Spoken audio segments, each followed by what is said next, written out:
Ama kweli wanawake tuishi nao kwa akili sana. Sijui yule mpumbavu alikuwa ananiona mimi ni binadamu wa design gani.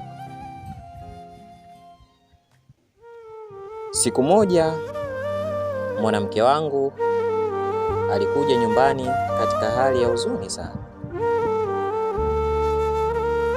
na nilipomuuliza, "Mamtu, una shida gani?" Ndipo yeye akanijibu, "Najua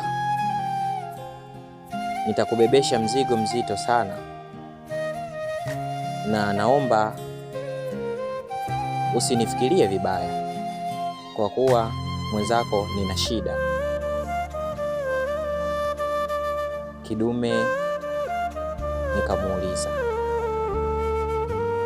"Una shida gani ambayo mimi kwangu unaona itakuwa ni mzigo mzito?"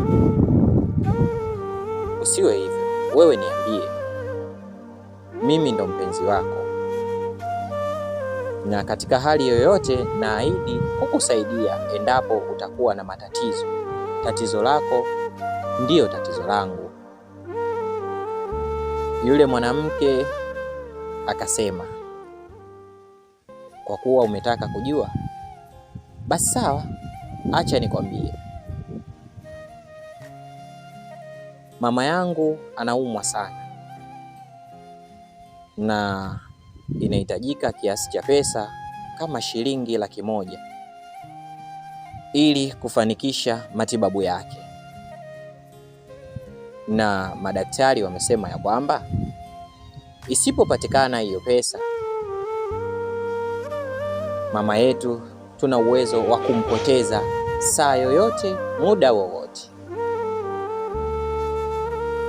Nikavuta pumzi na kumwambia mpenzi wangu, "Hilo ni tatizo, lakini mimi nitakusaidia. Ondoa shaka, mama atapona." Mwanamke yule baada ya kusikia hivyo alifurahi na kusema, "Namshukuru Mungu kwa kunipa mwanaume ambaye anajali na kunithamini. Ama kweli mpenzi wangu ni bora, na najivunia sana kuwa na wewe."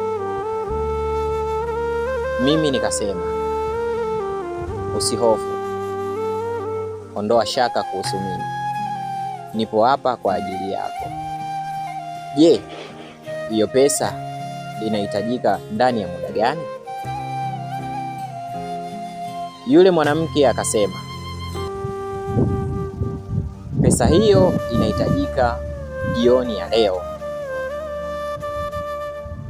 Mpenzi, kama una usijilazimishe, mimi nitajua ni namna gani nitafanya." Mimi nikasema, hivyo mbona ni vitu vidogo kwangu? Si umesema jioni? Ondoa shaka, nitakupatia. Nikasema huku nikijikaza kwamba japo sina, lakini nitapambana niipate.